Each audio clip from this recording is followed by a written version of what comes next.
في الأسبوع التاني من البريمير ليج تشيلسي اللي صرف أكتر من مليار يورو عمل فرقة شكلها عر. محمد صلاح بيحقق رقم قياسي جديد لليفربول. مانشستر سيتي بسهولة بيلاقي بديل دي بروينا. لقيت عقدتين لمانشستر يونايتد مع إريك تنهاج. وأرسنال بصعوبة بيكسب الحكم ديفيد كوت عشان يبقى عندنا 3 فرق بس معاهم 6 نقط بعد أول جولتين من الدوري الإنجليزي: برايتون، سيتي، وأرسنال. تشيلسي بجد مسخره. خدوا بقى شويه الارقام المضحكه دي. تشيلسي من يوم ما توت بولي اشترى النادي في مايو 2022 صرف لحد دلوقتي مليار و200 الف يورو في شراء لعيبه. في السنه وشويه دول تشيلسي كسب في الدوري 11 ماتش بس. من الاخر كده كل فوز تشيلسي حققه في الدوري من ساعه ما توت بولي جه كلف النادي 100 مليون يورو. وكده تشيلسي في الفتره دي اشترى لعيبه اكتر ما كسب ماتشات.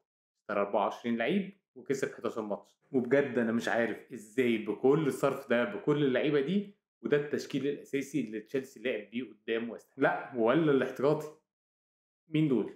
ازاي تصرف كل ده ويبقى عندك لعيبه في الاحتياطي شكلها لعيبه كانت في ويننج 11 المضروبه في البلاي ستيشن زمان. تشيلسي بقى عنده اغلى 2 لعيبه في تاريخ دوري انجلترا: انزو فرنانديز اللي من ساعه ما جه تشيلسي لعب 24 ماتش كسب لحد دلوقتي 4 بس. وفي ماتشهم قدام ويست هام اغلى لعيب في تاريخ الدوري ده ضيع ضربه الجزاء اللي قلبت الماتش في مصلحه ويست هام. قام نازل تاني اغلى لعيب في تاريخ الدوري مويزيس كايسيدو وتسبب في ضربه جزاء لويست هام. هو سهل بس عادي. الاثنين عندهم فرصه كبيره جدا ان هم يتحسنوا بما ان عقدهم 9 سنين. بصوا بعيد بقى عن الهزار والتريقه، تشيلسي اللي بيعمله ده ممكن في المستقبل ينجح. ما هو انت لو هتفضل تشتري لعيبه كتير كده اكيد حتى لو بالصدفه 11 منهم هيطلعوا لعيبه جامده، ولكن ما شكلش النجاح ده هيحصل السنه دي.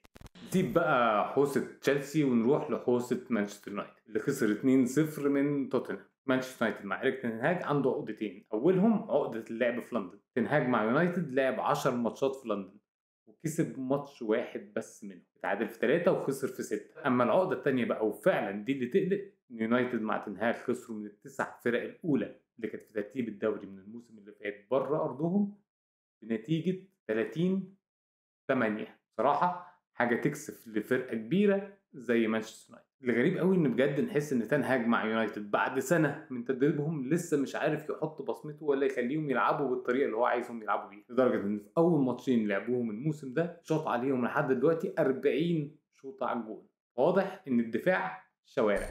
برايتون بقى اللي بجد مع ديزيربي من احسن الفرق الدوري من الموسم اللي فات، وهو الموسم ده في اول اسبوعين هم اول الدوري باقوى هجوم. مش بس كده، برايتون من يوم ما ديزيربي جه مسك تدريب الفريق وهم اكتر فريق في الدوري شاط شوط على الجون ب 537 شوطه، واكتر فريق شاط شوط بين الثلاث خشبات ب 222 شوطه في الدوري كله. ومن وقتها لدلوقتي هم اكتر فريق جاب جوان في الدوري ب 57 جون، وحققوا اعلى معدل اهداف متوقعه ب 69.8 اكس جي. فبجد فريق ومدير فني متعه. ومش فارق معاهم بقى ماكاليستر يمشي كايسيدو يتباع، البديل الاحسن موجود وجاهز. واتوقع ان الموسم الجاي كده او السنه الجايه برايتون هيبيع لاعب تاني ب 100 مليون يورو او اكتر غالبا لتشيلسي، وهو اللاعب كايرو ميتوما.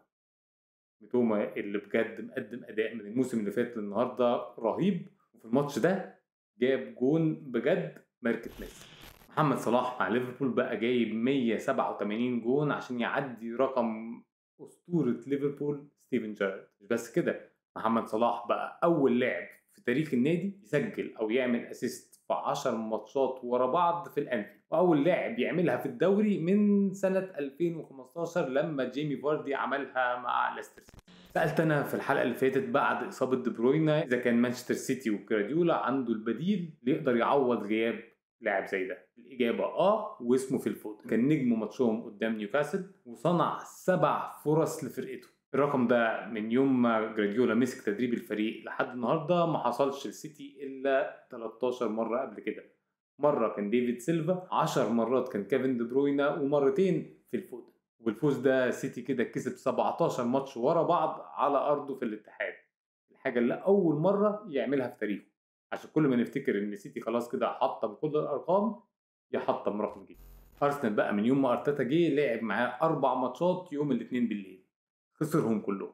فالفوز ده المرة دي على كريستال بالاس كان فوز مهم جدا، بالذات بعد ما الحكم ديفيد كوت قرر يطرد اللاعب تومياسو من أرسنال بكارتين صفر بصراحة أغبى من بعض، عشان أرسنال يلعب آخر 30 دقيقة ب10 لعيبة وخلص الماتش ب8 لعيبة مدافعين على أرض الملعب. كريستال بالاس بقى على أرضه من نص الموسم اللي فات للنهاردة خسر ماتشين 2 بس، الماتش ده قدام أرسنال، والماتش التاني كان الموسم اللي فات قدام مانشستر سيتي برضه 1-0 وبرضه بضربة جزاء. بوكايو ساكا في الماتش ده عادل الرقم القياسي اللي باسم اللاعب بول ميرسون في انه لعب 82 ماتش متتالي لارسنال، ربنا يستر عليه ويكمل على كده. بعد نهاية الأسبوع الثاني للدوري إنجلترا أقدر أقول إن أكتر حاجة واضحة إن الحكام بيعكوا. شفنا طرد ماكاليستر، البنالتي اللي ما اتحسبتش لمانشستر يونايتد، زي ما اتكلمت على الانذارين بتوع أرسنال. أنا معرفش ليه فعلا أقوى دوري في العالم عنده حكام من أسوأ الحكام اللي في العالم. فخلينا نشوف هيعكوا الأسبوع الجاي إزاي، وأشوفكم الحلقة الجاية.